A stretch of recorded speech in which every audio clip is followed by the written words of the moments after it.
Hello everyone, welcome to the channel. I am doctor Alisha Gupta. आज हम बात करेंगे टेनिस एल्बो के बारे में। टेनिस एल्बो में क्या होता है कि जो हमारे फोरआर्म का जो एक्सटेंसर ग्रुप है उसका टेंडन यहाँ पे जाके अटैच होता है। तो कंटिन्यू रिस्ट यानी कलाई का मूवमेंट या कोहनी के मूवमेंट की वजह से हमें यहाँ पर इन्फ्लेमेशन हो जाता है या फिर इंजुरी हो जाती है उस टेंडन की। तो वहाँ पे हमें स्वेलिंग होगी और हमारे जो कोहनी के बाहर के हिस्से में हमें दर्द होता है। जैसे हम बात कर रहे हैं किस किस कंडीशन में दर्द हो सकता है, जैसे ऑक्यूपेशन बात कर रहे हैं, पेंटर में दर्द हो सकता है या फिर कारपेंटर है या फिर ऐसा कोई जॉब जिसमें कंटिन्यूस रिस्ट या कोहनी का कोई ट्विस्टिंग मूवमेंट हो रहा है। इस तरीके से किचन में जैसे हम खाना बनाते वक्त कलाई का मूवमेंट होता है। तो कंटिन्यूस रिपीटेशन की वजह से क्या होता है, उस टेंडन में फ्रिक्शन की वजह से जो टेंडन है वो इन्फ्लेम हो जाता है और उसकी वजह से हमें वहाँ पे दर्द होता है। ये जो दर्द है वो माइल्ड से सीवियर भी हो सकता है। तो हमें जैसे इनिशियल कंडीशन में माइल्ड हमें दर्द हो रहा है तो उस कंडीशन में हम उस जगह पे आइस इस तरीके से ऐसे रब कर सकते हैं कुछ 10 मिनट के लिए। दिन में आप 3 से 4 बार करिए तो आपको दर्द काफी रिलैक्स हो जाएगा दर्द में। और हमारा जो मेन एम रहता है इस कंडीशन में, सबसे पहले दर्द कम करना है, उसके बाद हम इसके मूवमेंट यानी फिजियोथेरेपी एक्सरसाइज में जाते हैं। तो अभी आप सोच रहे होंगे कि इसका नाम टेनिस एल्बो क्यों रखा, क्योंकि क्या होता है जैसे tennis player without any stretch, यदि कोई बिना स्ट्रेचिंग करे या बिना वार्म अप करे वो गेम्स खेलने लगते हैं तो उस केस में क्या होता है जैसे वो बैक हैंड शॉट मार रहे हैं या फिर सर्विसिंग कर रहे हैं तो उसमें रिस्ट का मूवमेंट या एल्बो का मूवमेंट इस तरीके से हो जाता है कि वो जो टेंडन है वो इन्फ्लेम हो जाता है, उसमें इंजुरी हो जाती है। तो उस कंडीशन में उन्हें दर्द होता है। और जैसे ऑफिस वर्कर्स पे वो कंटिन्यूस लंबे समय के लिए कीबोर्ड पे टाइप करना होता है तो उसमें क्या होता है जो हमारा टाइप करते वक्त जो रिस्ट है वो एक्सटेंशन में रहता है इस तरीके से, तो उस वजह से भी हमें ये टेनिस एल्बो हो सकता है। कोहनी के दर्द के बहुत सारे कारण हो सकते हैं। जैसे क्या होता है कभी कभी सर्वाइकल रेटिकुलोपैथी की वजह से भी हमें दर्द होता है। उस कंडीशन में क्या होता है जैसे हमारा जो गर्दन वाली जो बोन है, हड्डी है, उसमें नस दबने की वजह से भी हमें यहाँ तक रेडिएटिंग पेन आता है। तो हम जानते हैं कि हमें कैसे पता चलेगा कि टेनिस एल्बो है या फिर कुछ और कंडीशन है। तो उसके लिए एक टेस्ट होता है, फिजिकल टेस्ट, उसे हम कोजेंस टेस्ट बोलते हैं।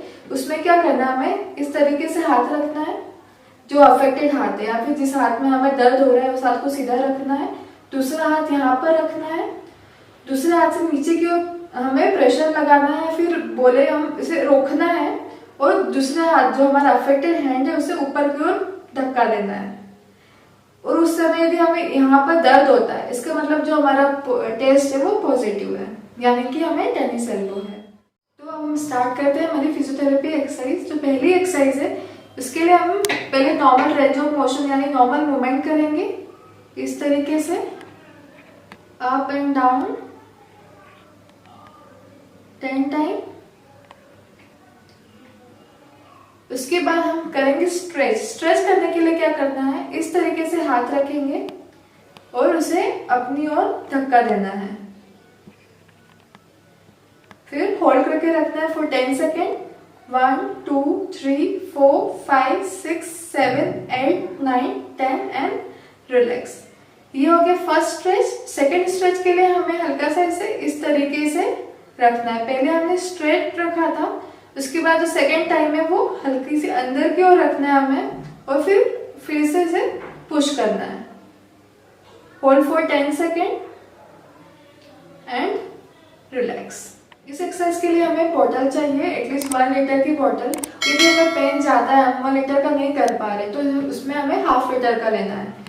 फिर इस तरीके से हाथ को सपोर्ट में रखना है, हाथ नीचे ले जाएंगे जितना ले जा सकते हैं। पेन यदि हो रहा है तो आप उसी समय उस एक्सरसाइज को रोक सकते हैं। फिर ऊपर इस तरीके से 10 रिपीटेशन अप 10 रिपीटेशन डाउन। इस एक्सरसाइज के लिए हम इस तरह की स्क्वीज स्माइली बॉल या हम जेल बॉल यूज कर सकते हैं।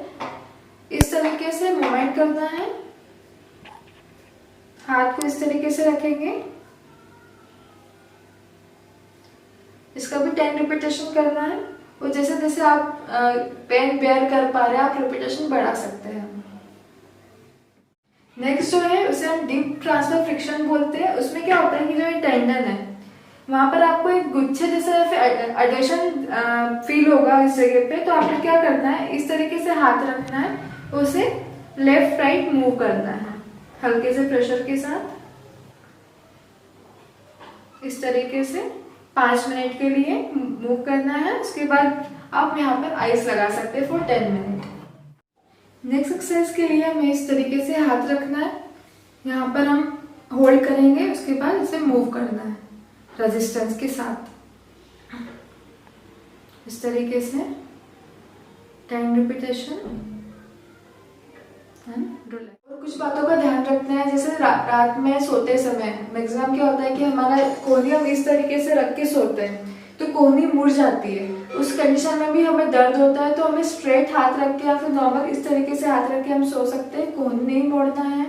और किचन में काम करते वक्त जितना रिस्ट का मूवमेंट होता है उतना वो फ्रिक्शन की वजह से उतना हमें ज्यादा कंडीशन वर्स हो जाएगी। तो क्या होगा, हम उस कंडीशन में टेनिस एल्बो ब्रेस मिलता है, उसे हम 2 फिंगर के नीचे इतने डिफरेंस में हम यहाँ पे उसे लगा सकते हैं ब्रेस को। उससे हमें क्या होता है कि जो मूवमेंट है इजीली भी होगा और हमें दर्द भी कम होगा। हमें ये मूवमेंट यानी जो कलाई का एक्सटेंशन यानी ये मूवमेंट नहीं करना है, हमें अवॉइड करना है।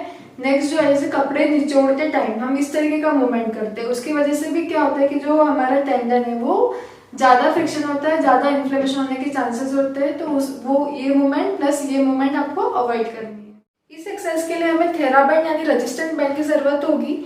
हम जो शुरुआत में हम कम रेजिस्टेंस से स्टार्ट करेंगे, ये कम से ज्यादा रेजिस्टेंस हर तरीके का मिलता है। तो सबसे पहले हम स्टार्ट करेंगे कम रेजिस्टेंस से। हमें किसी भी चीज का सपोर्ट लेना है इस तरीके से, ठीक है।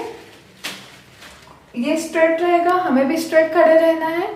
कोहनी है वो कमर से सटी हुई रहेगी और इसे अंदर की ओर खींचना है, इस तरीके से खींच के रखेंगे। 5 सेकेंड का होल्ड करेंगे, 1 2 3 4 5 एंड देन रिलैक्स। फिर से अंदर की ओर खींचेंगे, 5 सेकेंड का होल्ड करेंगे, फिर रिलैक्स। इस एक्सरसाइज को करते वक्त ये ध्यान रखना है कि हमारा जो कोहनी है वो इस तरीके से सीधी रहेगी। उसके बाद ये जो अलाइनमेंट है, बैंड का जो अलाइनमेंट है वो भी स्ट्रेट रहेगा, ताकि एक प्रॉपर इफेक्ट यहाँ पर कोहनी पर आ सके। आई होप आपके लिए वीडियो हेल्पफुल रहा होगा, और आपको यदि इसके रिलेटेड कुछ भी डाउट है तो आप मुझे कमेंट कर सकते हैं।